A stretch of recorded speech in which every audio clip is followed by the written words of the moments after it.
I always thought it would be better to be a fake somebody than a real nobody. Tom Ripley from The Talented Mr. Ripley. You are only a real nobody when you are a fake somebody. Ebon Kim.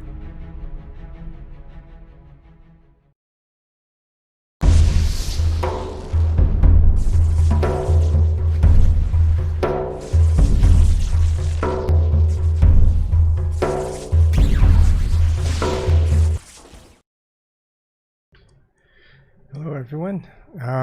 I am going to start off on this one just kind of reading some of the comments on my previous video, and so let's go there first, and then I'll go over some of the things that I was preparing for a long time but didn't really get to. So Max Waller, when I realized you are a flat earther, I instantly thought, what? You have to be who you are. As for being transgender, it is ongoing. However, people have to be who they firmly believe, who and what they are, regardless of the majority of humanity, etc., etc., etc. Kathy B, I've missed you, and as always, love you. Same here, Kathy B. Conan Highwoods, okay, well that happened. God bless you. Unusual veracity, you are not alone. If I could flip a switch and change genders, I would, and have always wanted to since childhood. However, ultimately have concerns about the interpretation of the mainstream of what transgender even means, and definitely the medical procedures that go into it, more so surgeries. So I have been reluctant to declare myself trans per se or any label, but I am greatly sympathetic to your situation. Yeah, you know, there's a lot of things about being transgender that still needs to be, I mean, it doesn't need to be cleared up, but I guess for some people it does. It is definitely true that the conspiracy flat earth circles don't take kindly to trans people. To me, it seems to be another divide and conquer technique, and perhaps an effort by some to redirect the focus of a spiritual condition to the mere physical. Transgender, in my opinion, is not a plot from Satan or a massive conspiracy, though there are no doubt some trans people in Hollywood that aren't out, and likely that some cults do try and use transgenderism as a shortcut in spiritual development. I do not think I am programmed by the media to be this way, and have honestly considered this greatly. Yes, there's a lot of investigations that I do want to cover. Transvestigation is one of them. And there's a lot to go over on that regard.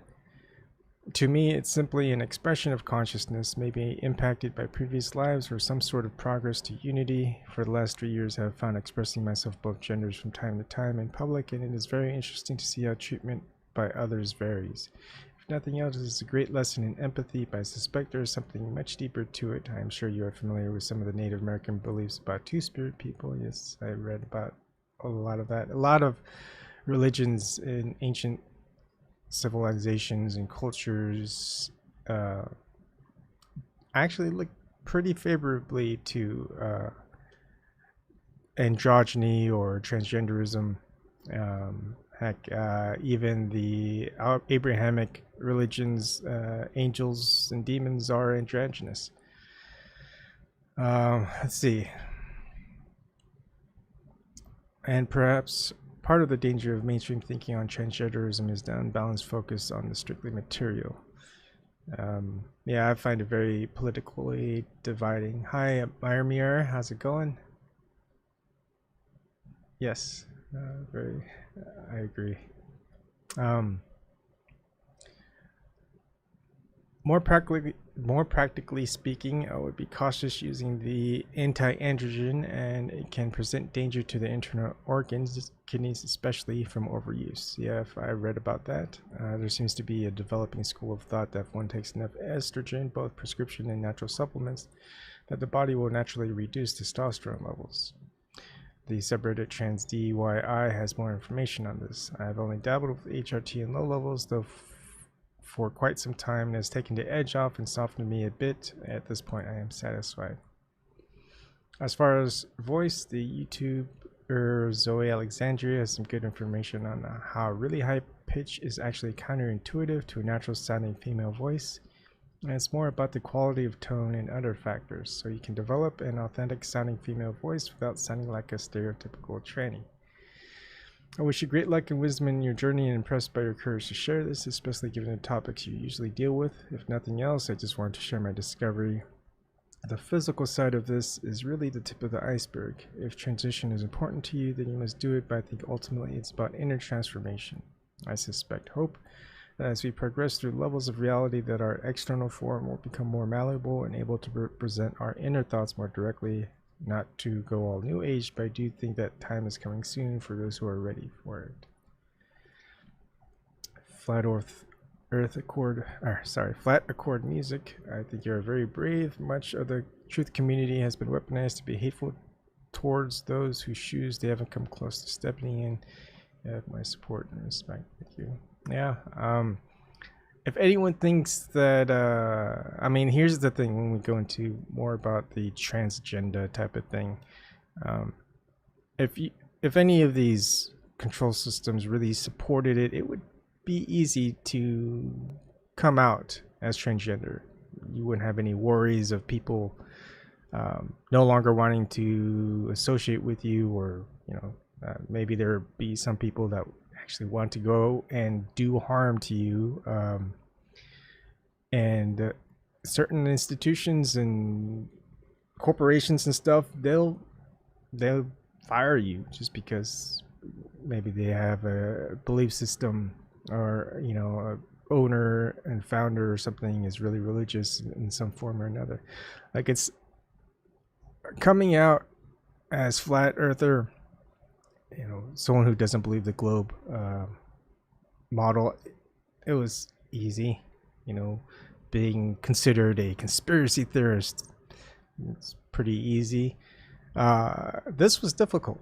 I mean, this was, I was just kind of fighting against. It's like, why am I fighting against it? And I'll kind of guide you through as to why I decided to come out and transition as we go on after this comment section stuff. Yes, unusual veracity, yes, and weaponized is a great description. There is much angst and confusion over gender and sexuality, likely from the foundations set centuries ago by Judean and Christian philosophies, but to me, I have ultimately arrived at believing if a mindset or principle doesn't express respect for the free will of all consciousness, and more importantly, love, then it is misguided at best.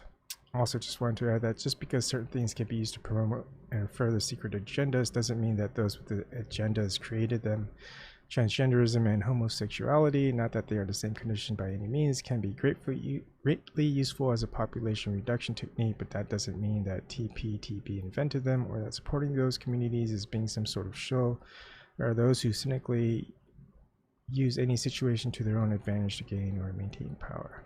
Yeah, I mean, I was close to transgendering before I met my wife. Then I met my wife, and well, that happened. And I have 2 great kids.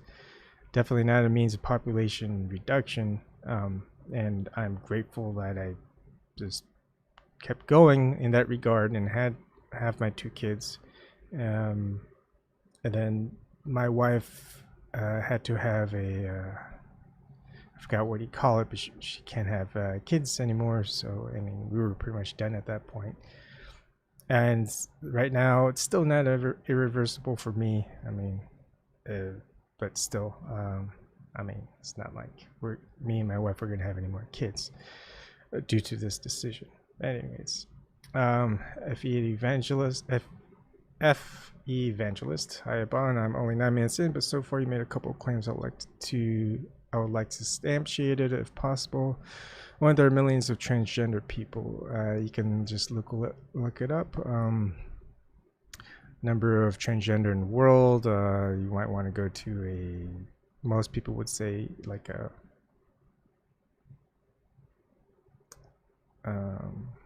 mainstream source, like maybe UCLA.edu, university.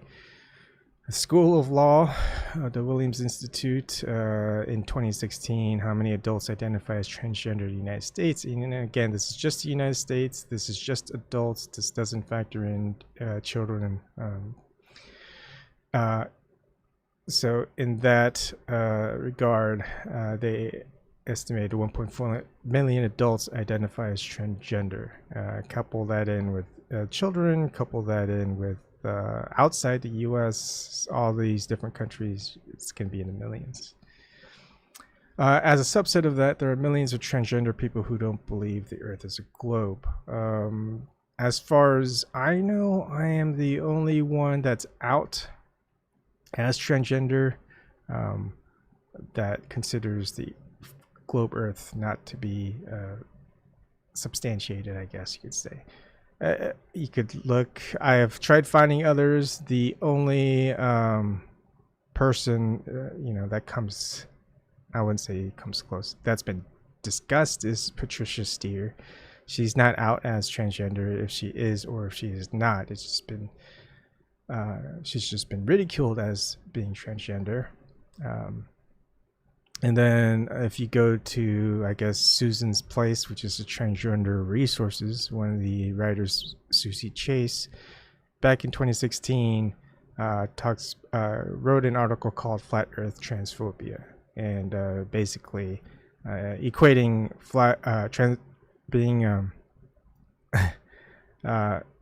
those who are transphobes are usually flat earthers and don't regard science, don't listen to science, they just believe what they believe type of thing. And again, if you talk with a bunch of transgender people in forums or whatnot, they will, and you ask them about COVID-19, conspiracy theories, 9/11, whatever, they're going to side by the control system, which is usually, they're usually political in nature, mostly left, or I wouldn't say left, more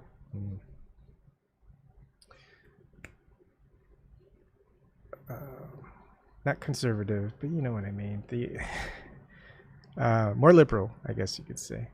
And of course, with the 4 comments that are here, they really are more supportive of that. Yeah, that's a good term and all of this stuff. I think I would say that people who are transgender have more things to focus on than the shape of the Earth. Anyways, hopefully that answers your question.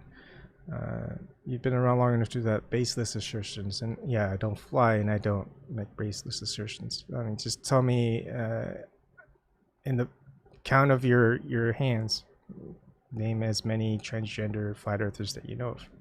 And Patricia Steer doesn't count. She's not out as transgender. And of course, I just mentioned to you, and I just showed you that the number of transgender in the world, is, at least in the United States, is 1.4 million. So millions isn't out of the picture, since there's plenty more transgender adults around the world, and they don't even count children. And anyways, that's that. So let's switch over. Let me look. LBRY, storm coming, gonna lose signal. Take care. Ciao for now. Take care, LBRY. Hopefully I can talk to you sometime soon. See how you've been.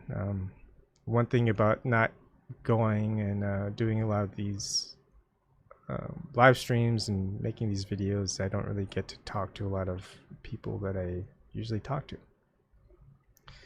Okay, so this is kind of what I've created. It was very simple to create this, and it has more to do with,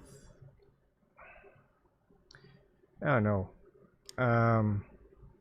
more to do with yourself, how you see yourself, and not necessarily how you see others, but how others see you.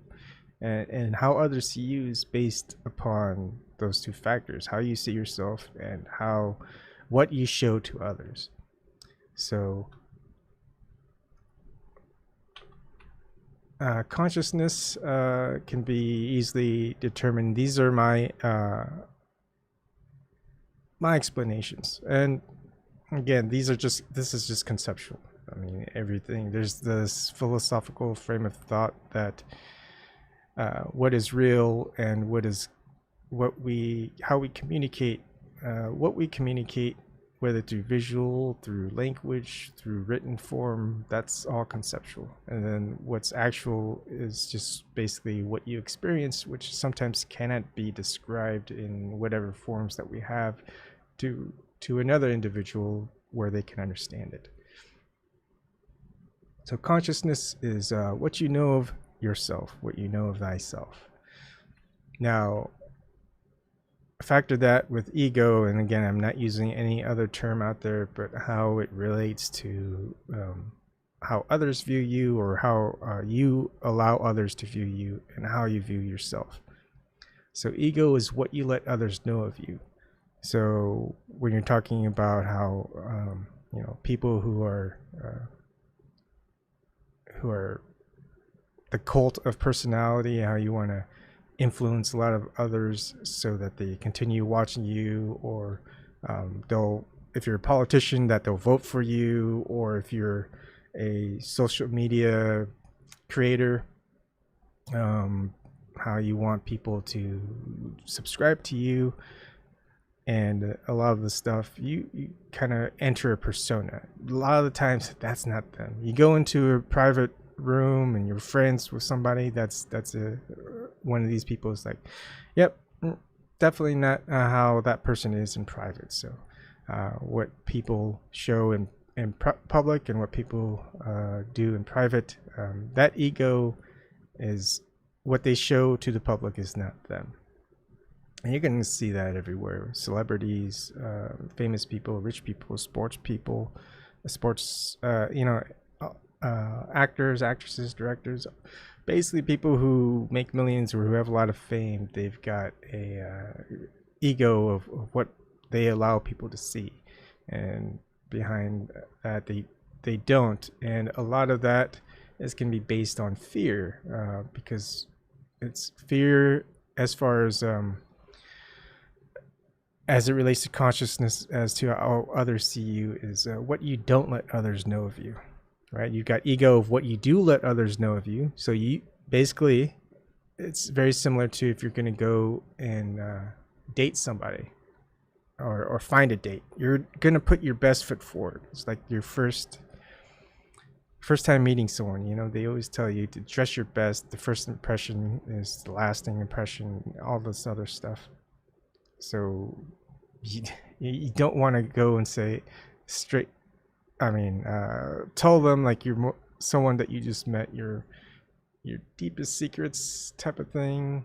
You want them to get to know you, then you can maybe let them know something, which is difficult. I think it was more difficult in the past, because now I think a lot of these meetups are driven by apps. Which is kind of good, because you kind of have your bio, you let out secrets. It's safer for most transgender people if they're going on dates, because of a lot of transphobia. People have been beat up, people have been killed, even though that they had bios in their dating app that they are transgender. And then someone contacts them, hey, would you want to go and have some coffee or dinner or whatever? And they go, yeah. And then the transgender person says, you do know that I am transgender, right? And they're going, what? It's like, it's on my app, it's on my bio on the dating app. I wrote it like 3-4 times. It's like, why are you surprised now? And then the transgender person is pretty scared, because the other person either yells at them or like does something. So that's that ego part. Now the fear part is, I guess, letting people know that once you're, say you don't tell, you didn't have an app, you met someone, you were flirting, and things went well. So, they asked you out, and you go, okay. And you go out, and, well, you're probably thinking that whole date, it's like, should I tell this person? And their fear of what's going to happen is going to be like, no, I won't tell that person. And then eventually, I think they'll know, or you're going to have to tell them. So, that's how the fear drives you back. That's a lot of these things. Like, it doesn't have to be transgenderism. It doesn't have to be like if you're lesbian, gay, or bisexual. It could be like your criminal history, or,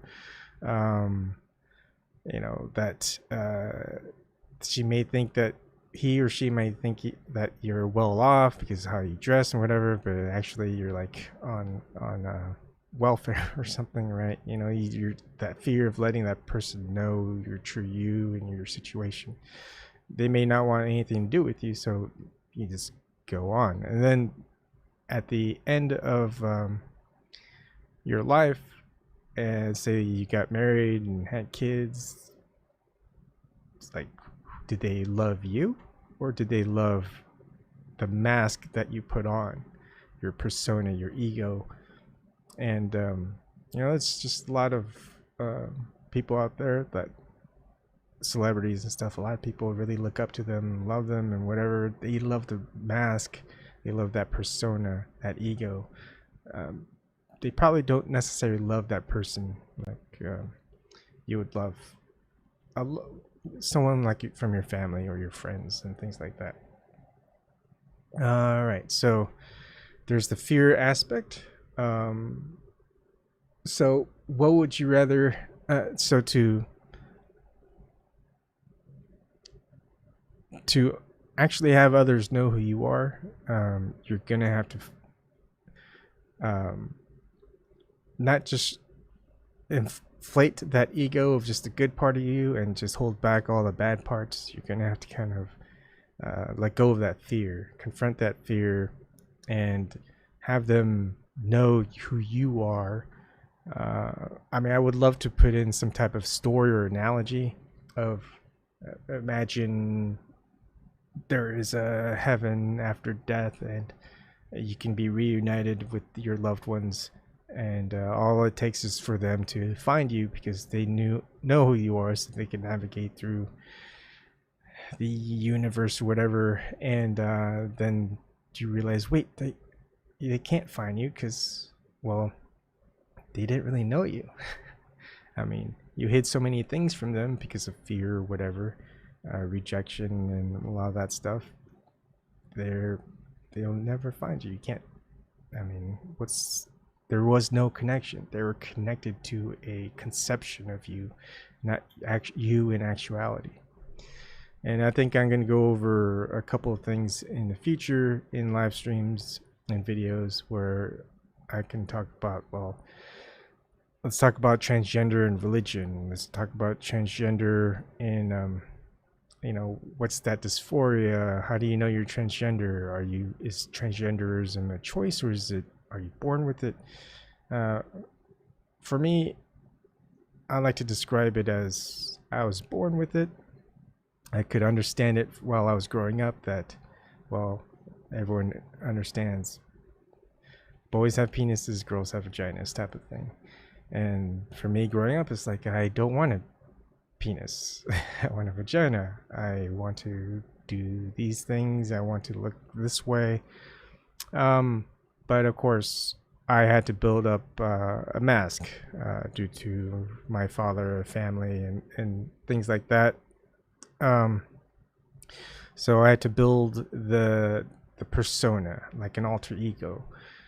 I kind of like telling it like a couple different ways. For example, Batman's alter ego is Bruce Wayne. It's not the opposite way around. Bruce Wayne isn't his true self. His true self is Batman. When Batman is Bruce Wayne acts like a playboy who's eccentric or carefree, right? He puts on that show so no one could figure out that Bruce Wayne is actually Batman. So it's the same concept where I'm in many ways female, but I have to act the part of the male because I can't let anybody know that I'm really female, even though I look, I am whatever it is that I have. Another aspect is, building up that mask that ego, that persona. Think about how Michael Jordan, right? He was the greatest basketball player of all time, and when he retired, as they say, before even the top of his game, to play baseball. I mean, a lot of people said, why would you want to leave basketball? You can probably still win more championships. You're the best player ever, they're saying. And to go play baseball, which you're probably not even very good at. And of course, what does Michael Jordan want to do? Michael Jordan wants to play baseball. He doesn't want to play basketball. Eventually, baseball didn't work out for him. He went back to basketball. So it's the same thing. It's like, why would you want to become more female? You're such a good male, right? The society's version of you as a male is so good. Why would you want to leave? Why would you want to retire? So it's kind of the same concept that I want to put out there. Just because the act is so good and people really like that act, sometimes you just want something different. You just need to be yourself. You don't want to act anymore. You just it's tiring, it's depressing, and it's you always wonder, is like, do people love you for who you're acting to be, or do people really love you for who you are? And you won't know if they love you for who you are unless you tell them who you are. So there's something, a lot of people know what amnesia is. In this context, amnesia is what you don't let yourself know of yourself. So some people choose to forget. Traumatic experiences is one of them. Some people choose to not remember bad experiences with other people, or things that they've done in the past or that they regret. People will try to just forget, but purposefully forget, and sometimes purposefully not remember, whether it's just some form of trauma or whatever experience it is.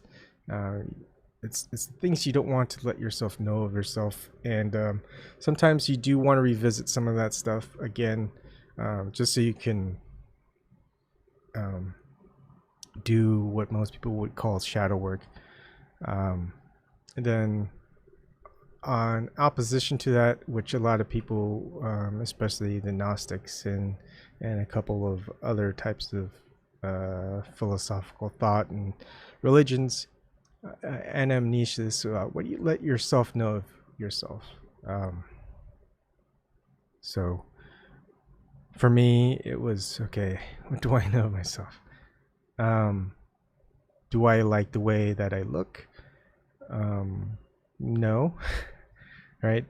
That's just something I want to know of myself, not from any other person's point of view, just my own point of view. And then it's like, why do I not like the way I look?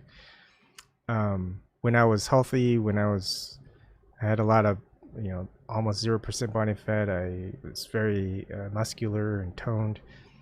Did I still like how I looked? I go, no. I look at other parts, just the physical, just the physical part, that I inspect. Not just, there's also the mental, there's also the spiritual, whatever. So it's all just self-thought of yourself, and it's a lot of reflections like that. And so, what is the truth? Even if I want to deny it, what is the essential truth from a physical standpoint of how I see myself? It's like, yeah, I don't like what I see. I never have. I've always wanted to look like something else. And if we go through the thought process, the mental state, it's what are the things that I do like doing that may be regarded by society or culture as being like sub male, I guess you could say. That's not very alpha. Hey Shirley, how you doing? And so things like gardening, I like cooking, I like baking, I like when I was growing up, I used to do a lot of aerobics, where the women dress up in those tights. This is back in the 80s. They got like pink and blue, like powder blue, and those headbands. I do that at home. Um, a lot of things that may be considered as not very manly, right? But learn to fight, martial arts, and all this other stuff. Become strong, and sports games, those things are like very male type things to do, which some of it I liked. But that's not to say females don't like to do any of that stuff either. I mean, basically every sport has a male and female side of the sport. So and same thing with games. Anyways, so there's that mental state, and then there's this, I guess you could say, religious spiritual state. But it's also mental in some ways, because all right, so if transgenderism isn't a choice, why would I come out as transgender? Right? Let's say a lot of these religions out there that are very hateful towards transgender people, because maybe it's not even personal. Maybe it's just because of their religion states that maybe transgenderism is an abomination, or transgenderism is something that God hates most above all, type of thing. That if you find someone who's transgender, you may do whatever you want to them and God will approve, type of thing. It's like, why would I let's say if you're in that boat where you grew up in a religion that God really thought if you were transgender you'd be going to hell for all eternity and tortured. Well, you're already born transgender, you just haven't admitted it or told anyone else. So no matter what, you're still going to be going to hell. So at least in this life, well, before you go to hell, at least you can live a life of truth and honesty and tell people, I am transgender. I know I'm going to hell, but I thought at least I'd be honest in my life. And then some people may be like, well, thank you for your honesty, but you're an abomination and you're cast out of church, you're fired from your job, your family disowns you, and your friends just want nothing to do with you. And it's like, well, that's not good. You're already in a place probably worse than hell, and you're just gonna have to relive that over and over again. And for what? Just because you're honest, that the truth was important to you, that you knew the conditions going in, that it was not favorable. I mean, who wants to come out as transgender, right? Even if you are transgender or not, who would go, hey, yeah, I'm transgender, because it's such a cool thing, right? Everybody loves transgender people. No, majority of people hate transgender people. And whether if that's just a personal thing, sexuality thing, ego thing, religious thing, whatever it is, it's one of the things that most people realize, yeah, I'm glad say someone's like, I'm glad I'm a liar and a thief and not a transgender or whatever. And then funny thing is people who have transphobia, it's not like they're ever going to have sex with you, right? I mean, they're not going to have sex with you, so what does it matter what genitalia that you have or what you look like? They're going to want nothing to do with you, so what does it matter that if you go through with it? So basically, you do no harm to anyone else. People may say you're harming yourself or you're harming what God has given you, but think of a lot of religions out there where you get circumcised. God gave you your body and you went ahead and chopped some of it off. Maybe God gave you poor eyesight or deafness, and you ended up getting that corrected with laser eye surgery or hearing aids, or like whatever. Or so you got some sort of condition and you're treating it with medication. It's like, hey, why would you do that? I thought you said, God gave you your beautiful body and now you're desecrating it. I was like, well, it wasn't perfect. There's always some excuse, right? So there's a lot of that to consider as well. Anyways, I'm going to leave those conversations up for future live streams. I just wanted to share this of how much of yourself do you really know, and is it based on what you don't allow yourself to know and what you do want to actually confront. And also a lot of this, that where we are and how when we are, whatever you want, however you want to state it, this place is not a solo journey. It is, but it's also a journey with others. I mean, I don't know of anyone really going through life alone and choosing to be alone, and the world doesn't continue to exist by just isolating yourself from everybody else. Everyone has to keep going, mate, have offspring, teach those in future generations how to do certain things, right? It's a continuation, and it's not that everyone goes through life alone, and that's the point of it. But what's important is, if you love yourself, then you want to admit some of the things that of yourself and remember some of the things that you chose not to remember and correct those. A lot of those are regrets and things like that. And then there's the part of what your interactions with others, the journey together of, you allow the people that you care about, that you love, and hopefully they love you. Do you want to lie to them about who you really are? Or that seems like you don't really love them enough, right? And you don't trust them enough to still accept you, even though no matter how you think about it, it seems like, why would they accept me? It just doesn't make sense. They reject me, type of thing, if I let them know about this negative part of me. But then that's not really love. You can't have love without honesty and truth, and you can't have good change without admitting to yourself what aspects of you that you don't like and what aspects of you are true and you can accept. So that's it. And thank you for a lot of support. Questions are good. I like questions. And we'll talk about a lot of things that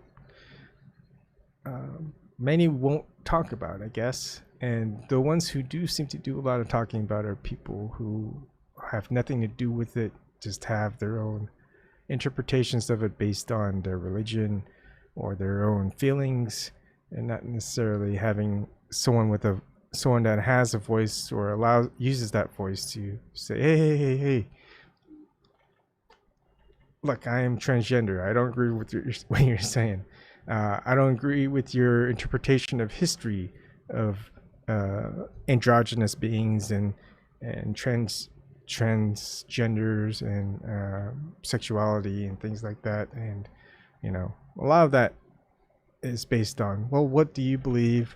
What do you believe is a possibility? What do you think is a possibility? How do you think of this in a logical way, or all that stuff? So we'll get there.